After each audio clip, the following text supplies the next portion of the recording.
Coming up, I want to cover Trump's trade deal with Great Britain.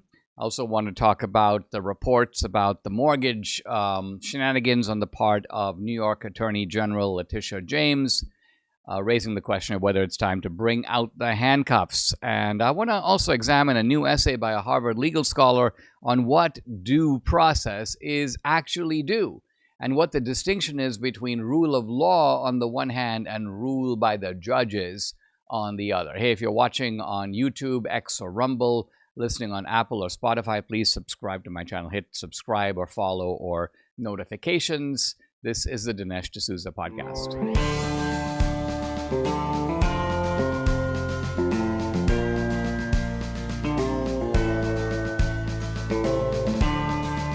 America needs this voice. The times are crazy. In a time of confusion, division, and lies, we need a brave voice of reason, understanding, and truth. This is the Dinesh D'Souza podcast. I'm going to talk in this opening segment about Leticia James, but before I get to her, I want to emphasize a couple of other items in the news. I'm chuckling because Jen Psaki made this comment last night.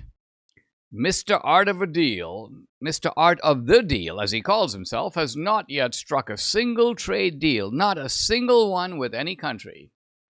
And almost as if on cue, Trump announces a big trade deal with, you guessed it, Great Britain. And in his post today, Trump puts out the details of the deal, or the overview of it.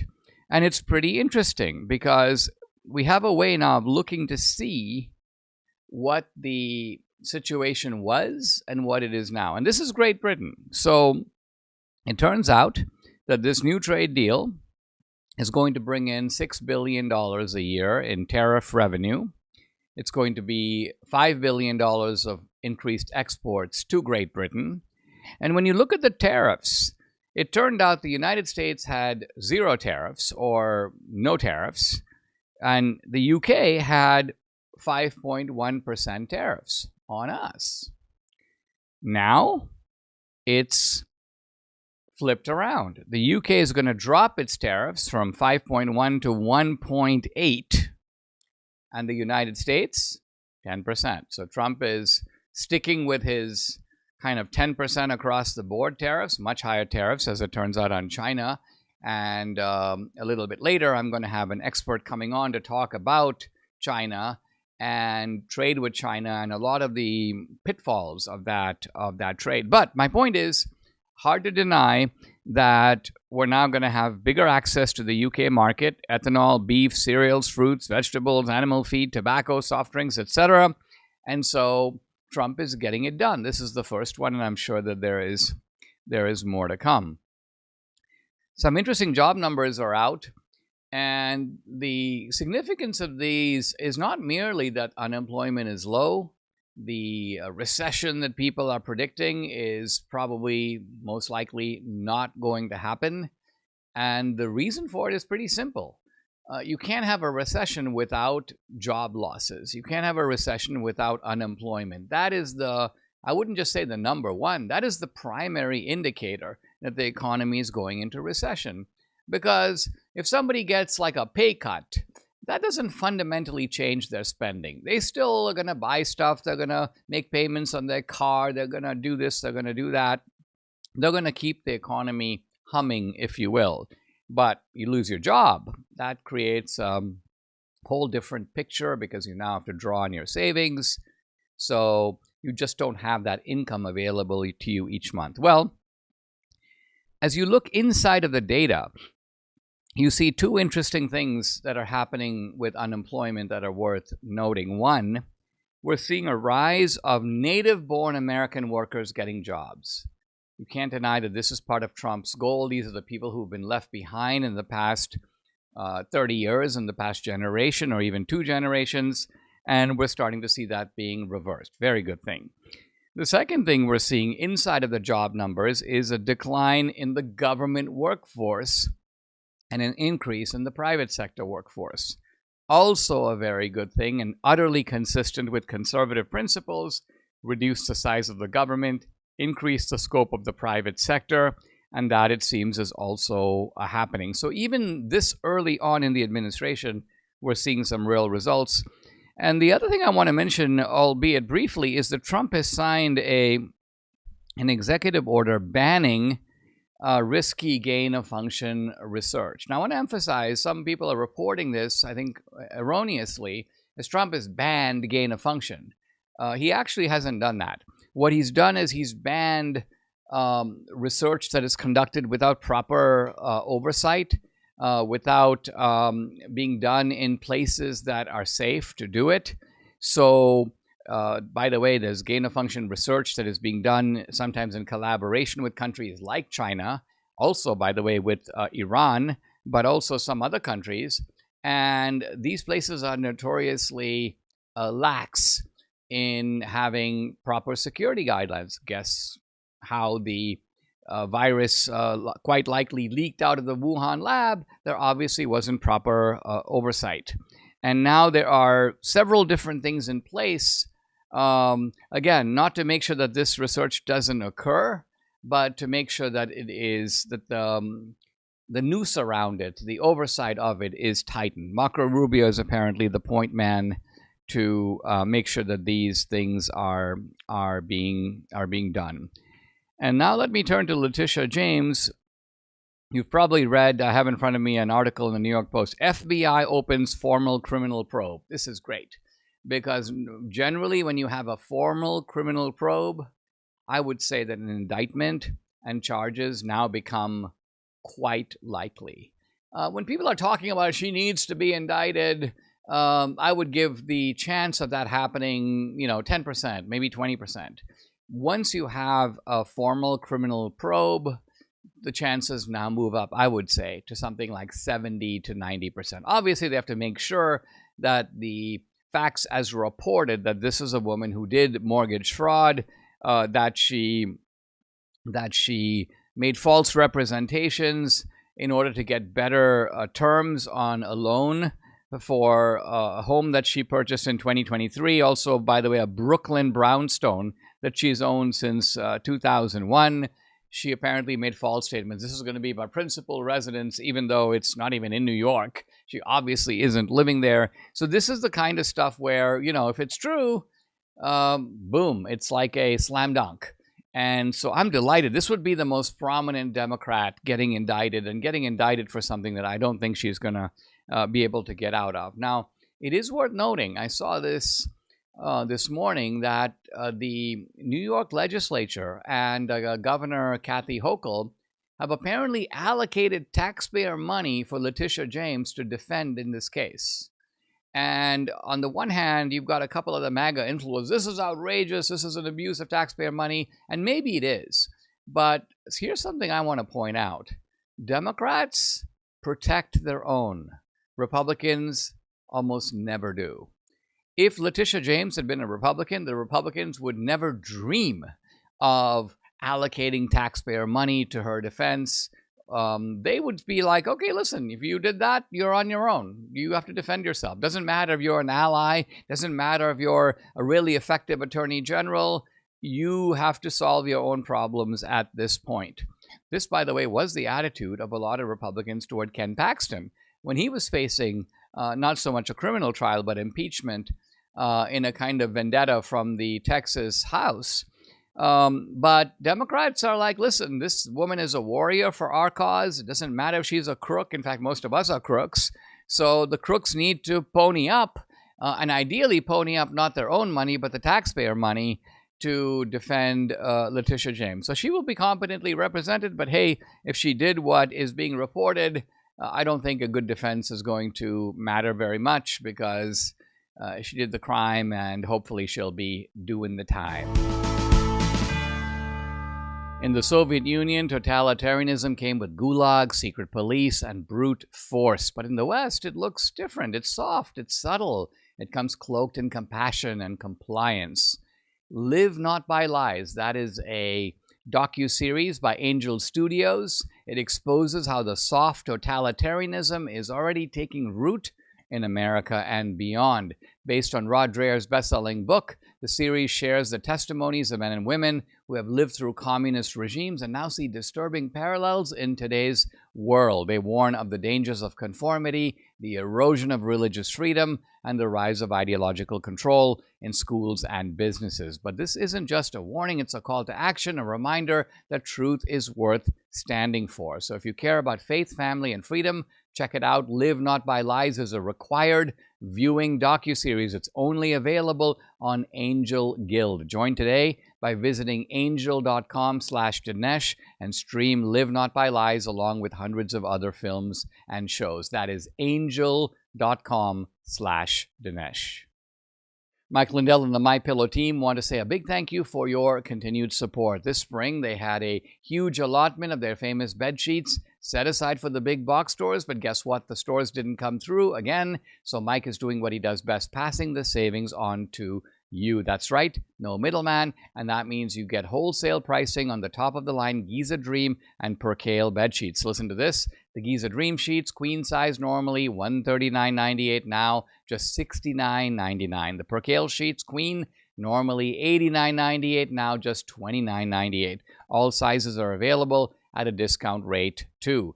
These are premium sheets at prices you won't find anywhere else, but they won't last long, and when they're gone, they're gone. So act now. Call 800-876-0227. The number again, 800-876-0227, or go to mypillow.com. Use promo code Dinesh and grab this exclusive deal.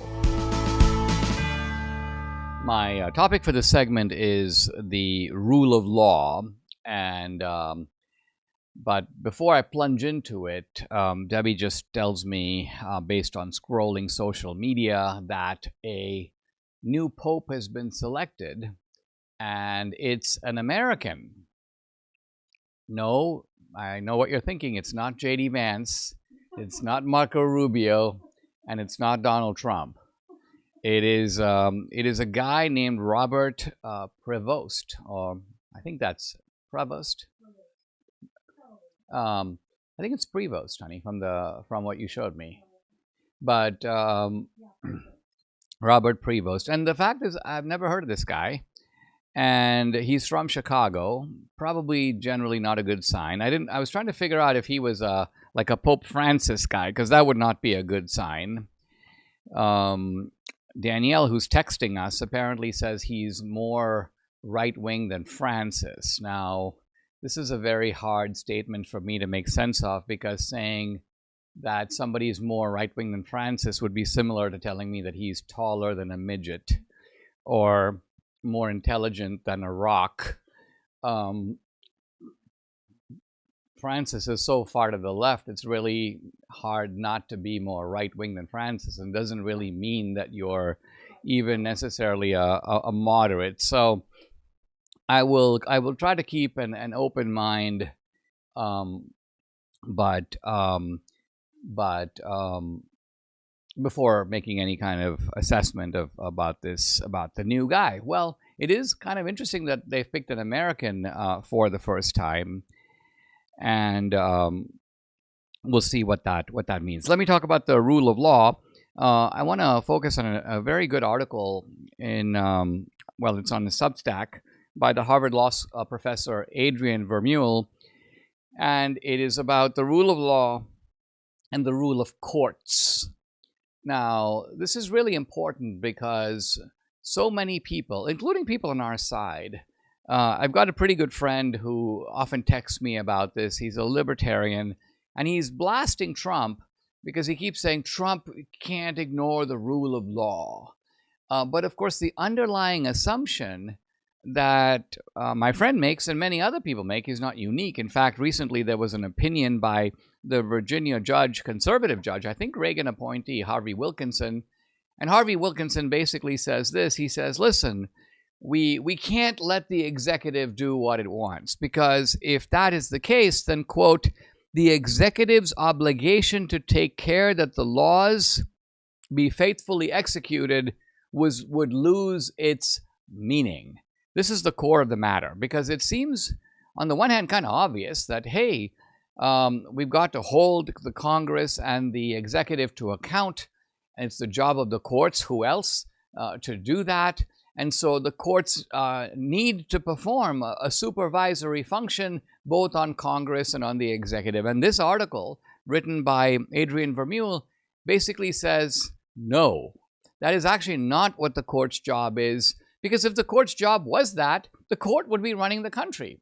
The court would be like, listen, anybody else can make a decision, Congress can make a decision, make a law, but then turn it over to us. We'll decide if it really is a law or if we need to rewrite it for you and give it back to you, or what the law should be according to us, which overrides what you think it should be.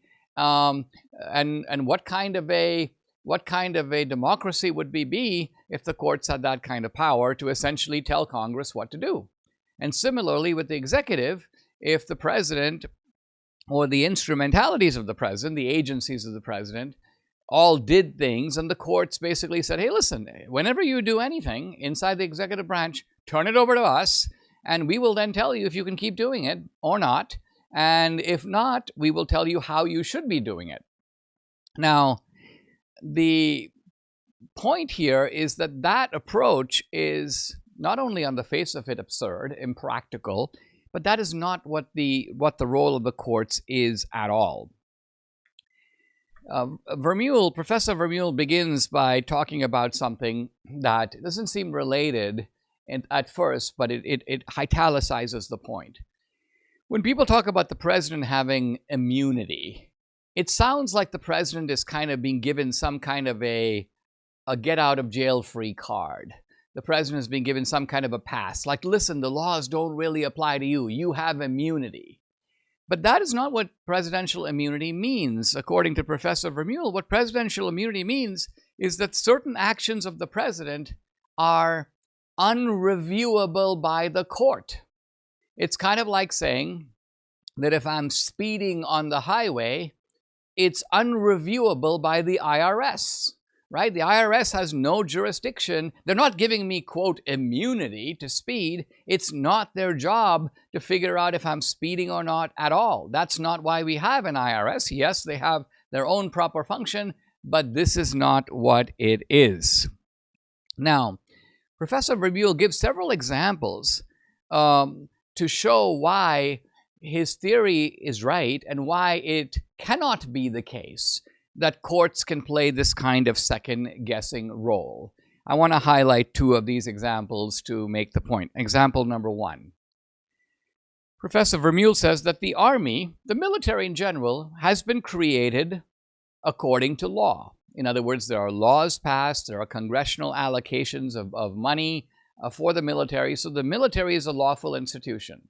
And now, says Professor Vermeule, does the court have the right to second-guess the military on any matter at all? So, for example, let's say the military decides we're going to do a strike against the Houthi rebels in Yemen, or we're going to, let's just say, pick up our weaponry and leave Afghanistan.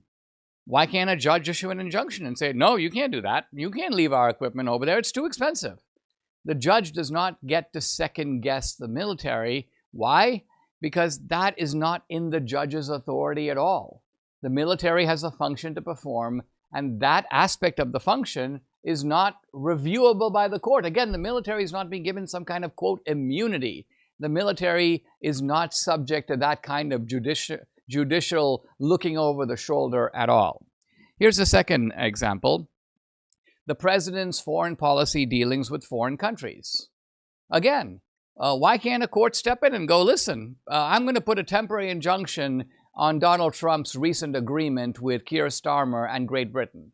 I'm going to stop it. It has to be null and void until we litigate it in my court and we figure this out over the next several months. No, courts cannot do that. This is outside their purview. So you can see just from those two examples that Professor Vermeule is obviously correct, and that this glib assumption that we all make, or so many of us make, that courts have a kind of unlimited kind of review power over the actions both of Congress as well as of the executive branch, cannot be correct. And so yes, there is rule of law. but rule of law applies to all three branches. And one of the, basically the takeaway of this article from Professor Vermeule is that courts need to recognize areas that are not in their jurisdiction, and rule of law in those cases requires that the court butt out. If you'd like to support my work, I'd like to invite you to check out my Locals channel and become an annual subscriber. I post a lot of exclusive content on Locals, including content that's censored. You won't find it, unavailable on other social media platforms. On Locals, you get Dinesh Unchained, Dinesh Uncensored. You also get access to a personal side of me more than you would see elsewhere. On Locals, you also get to interact with me directly. I do a live weekly Q&A every Tuesday, typically 8 p.m. Eastern, and no topic is off limits. I've got a movie page on Locals, which has documentary and feature films. 2000 Mules is up there, along with Police State, Vindicating Trump. I've recently added Trump Card, and the feature film, a political thriller called Infidel, starring Jim Caviezel. Hey, if you're an annual subscriber, you can stream and watch this movie content for free. It's included with your subscription. So check out the channel. Go to dinesh.locals.com. I'd love to have you along for this great ride. Again, it's dinesh.locals.com.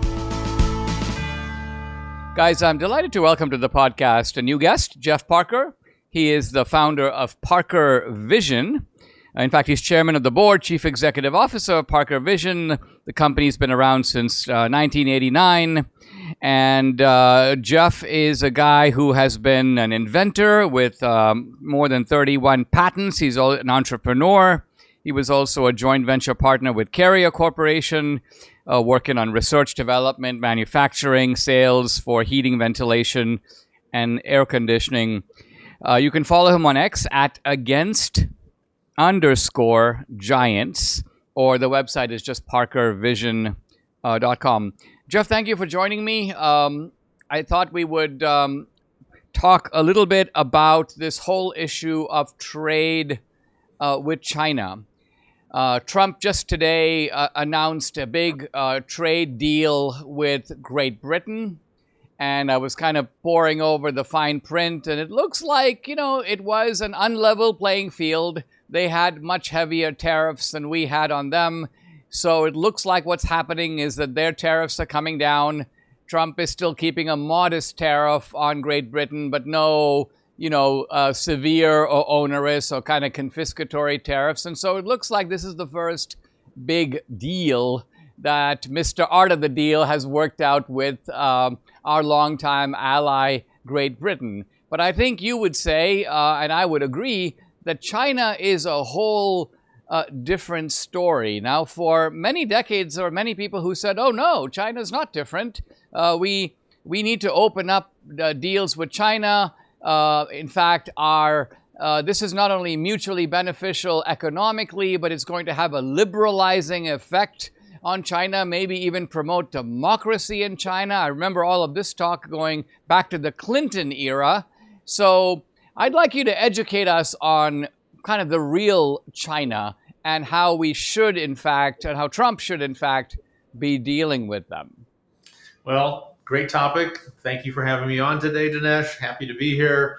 I think what the president is focused on, and I'm totally in agreement, is we've got to level the playing field for the American worker, for the American manufacturing opportunities. We cannot continue to carry the whole world on our shoulders. I mean, I understand after World War II why we were very generous to try to help the world rebuild and build an economy. But at this point, it's gone on far too long with the United States taking it in the shorts, with very uneven tariffs against us and territorial boundaries. It just don't make any sense. You can't continue to operate this way. But, just a quick little bit about my background to kind of put some context as to where I'm coming from. So I've been a technology person my whole life. I loved to tinker when I was a kid, and I had the good fortune of starting a company that did some of the very first semiconductor chips for heating air conditioning controls. So back in the day when your thermostat was a little round device that had mercury bulbs and springs,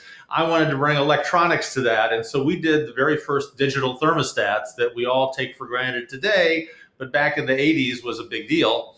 Ultimately, we built that company up, and it was a partnership with Carrier Air Conditioning Corporation, and we ultimately sold the company to United Technologies.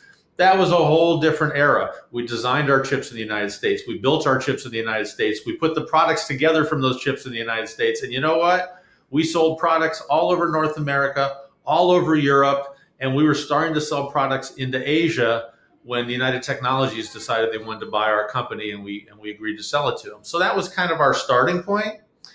But my perspective has changed significantly since then. We went on to develop other companies, which we've built and sold. But the latest company I've been involved in, we developed the wireless connectivity technology that candidly is why your smartphone can work anywhere in the world. It's why you can put a little Bluetooth thing in your ear and it's tiny. It's why you can get Wi-Fi all over the place now. Our technology is everywhere. But guess what? It's now been heisted and taken to China.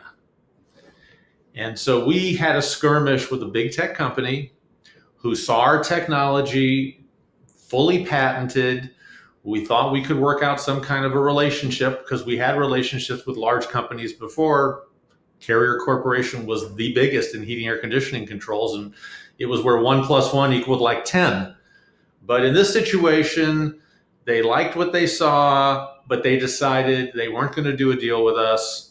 Instead, a number of years after we had special non-disclosures and everything in place, we found our technology inside their chips.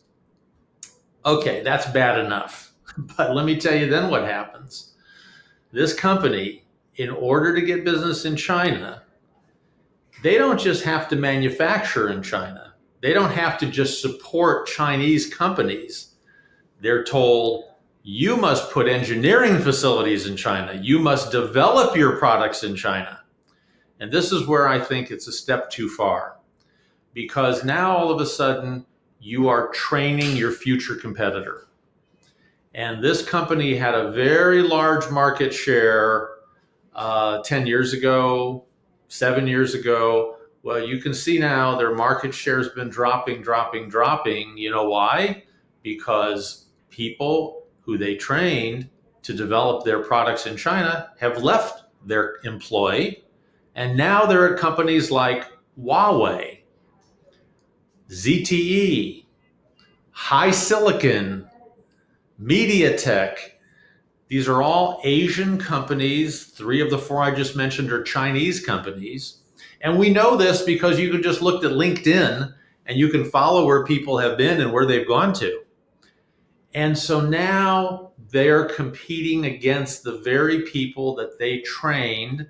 The Chinese know exactly what they're doing. This is no accident. They're on this big 50-year plan to dominate the world. And they are, step going down that path. And, it's bad enough that they may come here and steal intellectual property. But to allow our own big tech companies to go over there and set up shop, and as I say, not just manufacturing, but actual development facilities. This company has 5,000 R&D people in China. So, I applaud the president for recognizing, look, we can't continue down this path. This is a path of insanity if you want to be a leading democracy that is the world superpower. We have to develop these products here. We have to develop these technologies here. I hear people argue all the time, but we can't be competitive. Our labor rates are too high, et cetera. Let me tell you something.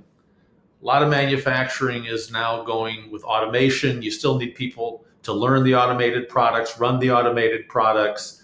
That's not true. We absolutely can do lots of manufacturing here and be highly profitable. And if you want to be a trade balanced world, we as a country have to own and make technologies that other people around the world want to buy. So, we can tariff things to death, but ultimately, I think the goal that the president is after is to level the playing field so that people will buy things from the United States that, frankly, we will be the best providers in the world of. And that's how we'll maintain our defense posture. We'll enhance our national security. So yeah, Jeff, this is a really important point you're making, which is that tariffs are not merely intended here as a, kind of a clever way to get tax revenue from abroad rather than get it at home. It's really aimed at creating a shift in which not just manufacturing jobs, not just blue-collar jobs, but high-tech jobs are brought here and products are made here. I was watching, I think Kevin O'Leary in an interview with maybe CNBC, and he was making the broad point that, listen, a lot of the technological breakthroughs and the true innovations are made in the United States. We invent stuff. But then what happens is that the Chinese kind of move in and they take it over without having incurred any of the R&D costs, the development costs, the getting the product from, an idea to having an actual something that is of use in the market. The Chinese kind of skip over all that and they get the benefits of all of that for free, either by outright stealing or by the process you just unnervingly described, which is a kind of American company basically, giving up the trade secrets in effect by hiring a bunch of Chinese guys, training them, and then they go marching off to other Chinese companies with that knowledge. 100%. And I think that people need to understand it's not just the enemy abroad. There's an enemy right here. And let me tell you what I think kind of stimulated a lot of this. It wasn't just the Chinese saying, if you want to do business here, you have to put R&D facilities. We have also allowed one of our best assets to be taken apart a brick at a time. It's an esoteric area, but I'm going to bring it up because I think it's a really important area, and it's our patent system.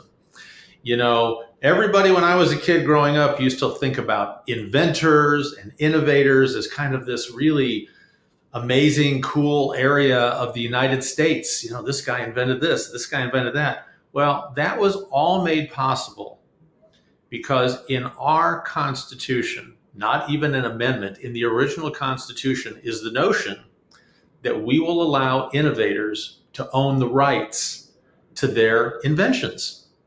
And you're given a limited time monopoly to exclude others from practicing those inventions. This was the concept that the founders decided, how do we prevent a country of becoming kings and queens where there's just a few at the top and everybody works for them, right? These people had fled from Europe where that was the norm. And so it was the patent system that was written right into the original Constitution. Well, let me give you a clue. That system has been taken apart now, mostly through big tech lobbying and legislation out of control. Frankly, courts that don't really embrace or defend patents. I mean, it's a bigger topic than we have today, but let me tell you what the end result is. There's no sheriff in town anymore. So if you're a big tech company, here or overseas, you can take other people's patented inventions and what used to maybe be a couple, 3 years to get through the justice system and get resolution. Dinesh, I'm working on a situation today. I'm going on you're sitting down, right? 15th year. 15 years with the original company who stole our inventions, minted billions of dollars in profits out of it, and they've been able to take advantage of this weakened system where it's almost impossible to get through the process. Most people who I've seen have gone through that process have gone out of business, have gone bankrupt, have given up. We've had the very good fortune of having great support from investors.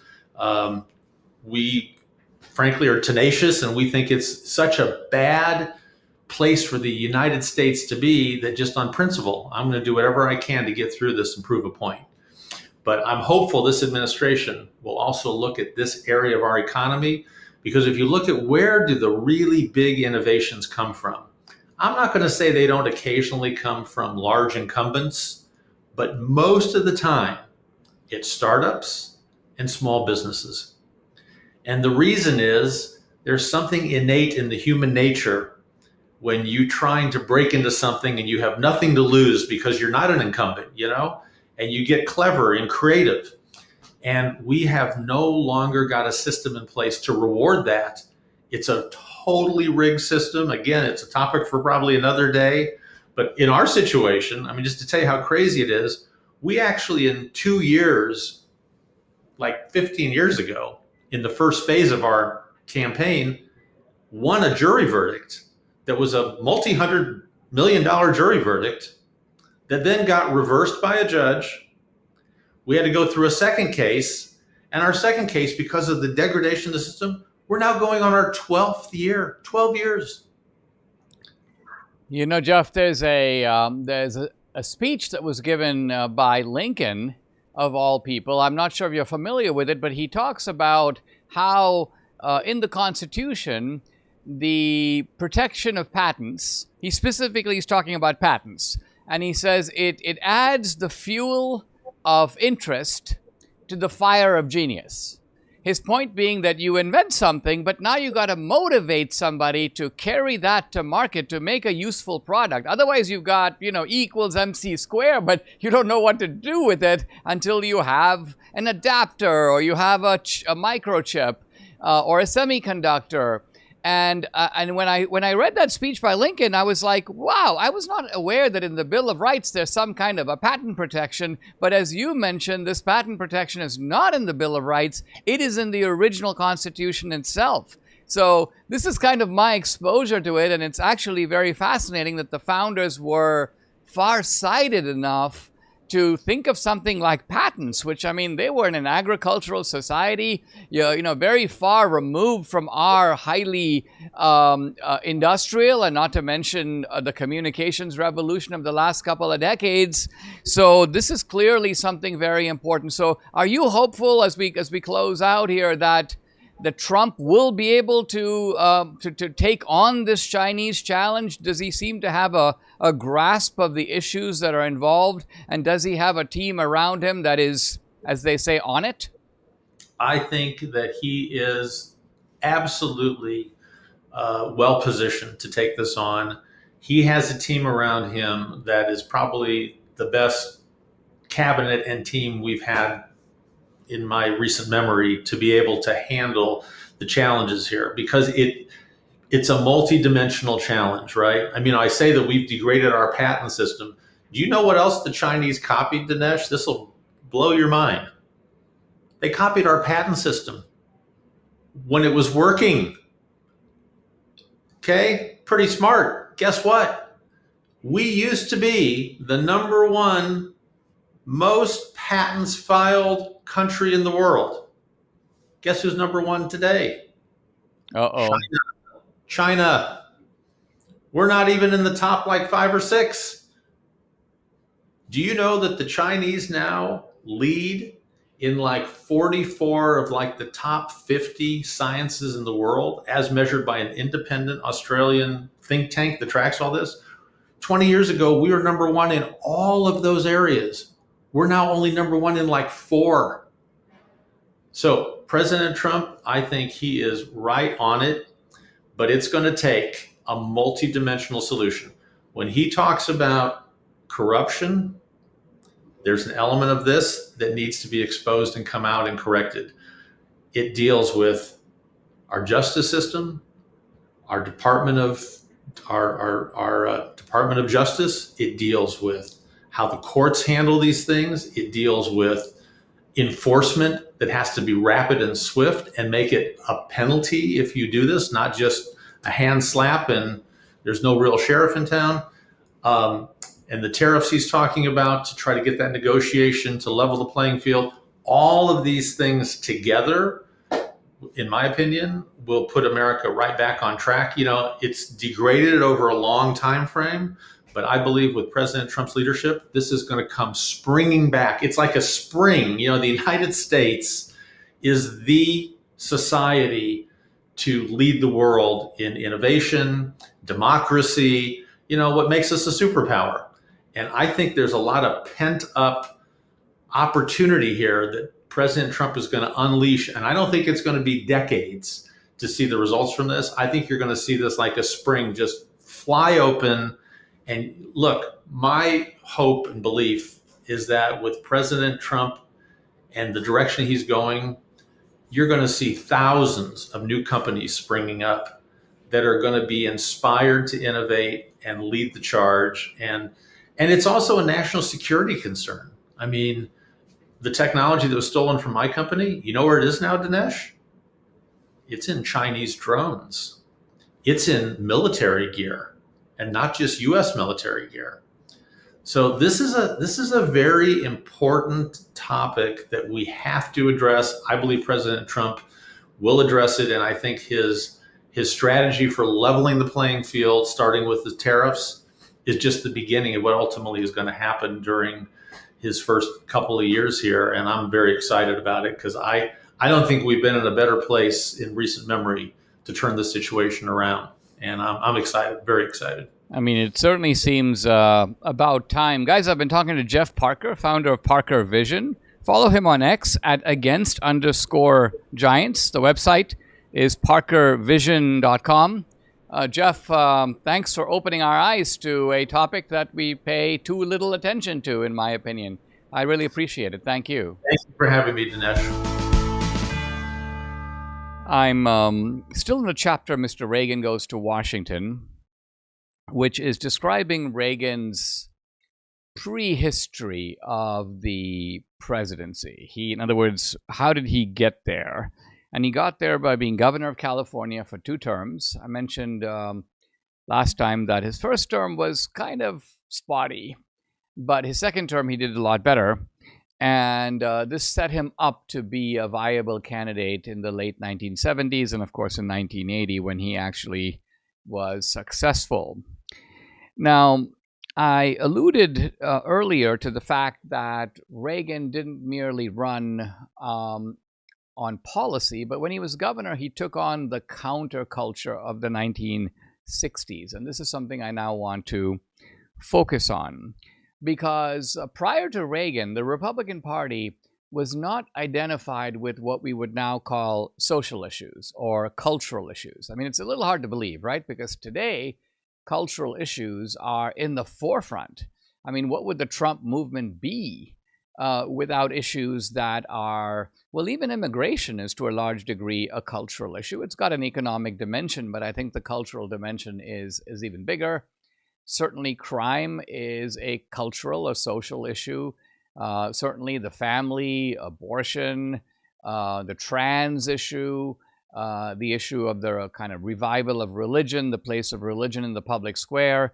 All of this is now almost inextricably bound with the MAGA and the conservative agenda, but it wasn't before Reagan. In fact, if you spoke this way about these kinds of topics to Eisenhower, I think he would be like puzzled about what you were talking about. And the same, oddly enough, with Nixon. Now, Nixon had kind of an element. One of Nixon's big themes was law and order, but I think that's about as far as Nixon got. Well, we need to have law and order. But with Reagan, you're beginning to see the wider ensemble of cultural issues come into the Republican platform and come into the conservative movement. And this has the effect, of course, of broadening the Reagan coalition and now, of course, the Trump coalition. Now, the counterculture, as we call it, was kicked off by the Berkeley free speech movement of the 1960s. But the Berkeley free speech movement wasn't really about free speech. The radicals wanted free speech for themselves, but they were in no way committed to free speech in principle. In fact, shortly after they kind of won their cause, took over the campus, they immediately began to shut down the speech of the other side. But the counterculture was, of course, bigger than free speech. Its big issue was the Vietnam War, and a war that was portrayed as a war for big corporations. So they'd have, we won't die for Texaco, that kind of slogan. Draft dodging was part of the counterculture. But it was also about the civil rights movement. It tried to incorporate the civil rights movement and push it toward affirmative action, toward racial preferences, the sexual revolution, feminism, so-called women's movement. So this is the fairly wide reach of the counterculture. They really wanted not just a different culture in the sense of different songs and different art and music and literature. They wanted ultimately to create a moral shift in the country, and I would argue they were successful in doing that. The activists of the counterculture didn't like ordinary Americans. They certainly didn't like blue-collar Americans. They didn't really like white people. And they specifically didn't like America's past, and they didn't like American ideals. So think of it. If you want to think about who are the people who burned the American flag, their roots are right here in the counterculture. Because if America has a terrible past of looting and oppression, it is unjust in the present, and its ideals are bad, that means that you don't even have anything to aspire to, because the closer you get to your ideal, the worse of a society you become. Kind of what we would think today of like a communist society, right? The closer they get to the communist ideal, the more tyrannical, the more oppressive, the more totalitarian the society becomes. Now, Reagan was very tough on these activists, but he was tough mainly on their leadership. So one of the first things he did was that he was on the board of regents of the university system in California, and he gets the chancellor of Berkeley, Clark Kerr, a complete loser. Now, Clark Kerr was not so much of a rabid leftist, but he was a coward, he was a weakling, he was an invertebrate. And so the activists would start screaming on the campus, and this guy would keep surrendering to them. So he was a human jellyfish. And Reagan's point is, get him out of there. And so Reagan was able to motivate the Board of Regents, which was, by the way, fairly conservative. But a lot of times these boards of regents are scared of the chancellor. They're scared of the university. They're scared of the professors. And so they don't take action. There probably are, for example, some conservatives on the boards of Ivy League schools. But what do? They're happy to be on the board. It's prestigious. They zip their mouth. They don't say anything. And so they allow themselves to become overrun. And indeed, they are intimidated. Reagan wasn't intimidated. But with the students and with the student activists, Reagan was not so much harsh as he was kind of witty and whimsical. And he didn't take them very seriously, which actually annoyed them even more, because these guys thought of themselves as like deep thinkers, philosophically minded. At one campus meeting, a student comes up to Reagan and he says, listen, you're an old man. You don't understand young people. And Reagan goes, well, why not? And the student says, you grew up in a different world. Today we have television, jet planes, space travel, nuclear energy, computers. And Reagan goes, you're right. It's true we didn't have those things when we were young. We invented all of them. So this is Reagan, like in one cool expression, just absolutely leveling this kid. But he does it in such an easygoing way that he kind of moves on with a chuckle. The activists would often take Reagan on, and they'd bring these big signs like "Make love, not war." And when Reagan's comment on that was, he'd say, well, I'm not sure you people can do much of either. One of the demonstrators says to Reagan, he starts insulting Reagan's appearance. And Reagan basically says of the guy that he has a haircut like Tarzan, walks like Jane, smells like Cheetah. Very Reagan, very old school kind of joke. The militants tell Reagan, if you keep this up, there's going to be a bloodbath. Reagan says, before we have the bloodbath, why don't we all take a bath? So this is, again, Reagan diffusing the situation, not taking these people seriously. At one point, Reagan was heading to a meeting, and a bunch of the activists surrounded him, and they were kind of giving the silent treatment, like they would just not say a word. They just stand there in silence. And so Reagan walks right by them, and he surveys all these silent activists. And then he puts his finger up to his lips, and he basically goes, shh. So again, very Reagan, mocking their tactic, and in fact diffusing it by doing that. And then, of course, there's the famous incident of the student who comes to Reagan. He's sitting inside the gubernatorial limousine, and the student holds up the sign basically saying, "We are the future." And then Reagan scribbles on a piece of paper, holds up his reply. It goes, "I'll sell my bonds," meaning I'm not going to invest in any future that you are in charge of. So what we learned from this is Reagan is treating these guys as spoiled children, pampered brats, people who shouldn't be given really any kind of moral authority because they haven't done anything with their life, they haven't accomplished anything, and yet they have this kind of overweening arrogance. In May 1967, Reagan had a debate. Most people don't know this, and I've never seen this debate on YouTube or any of social media.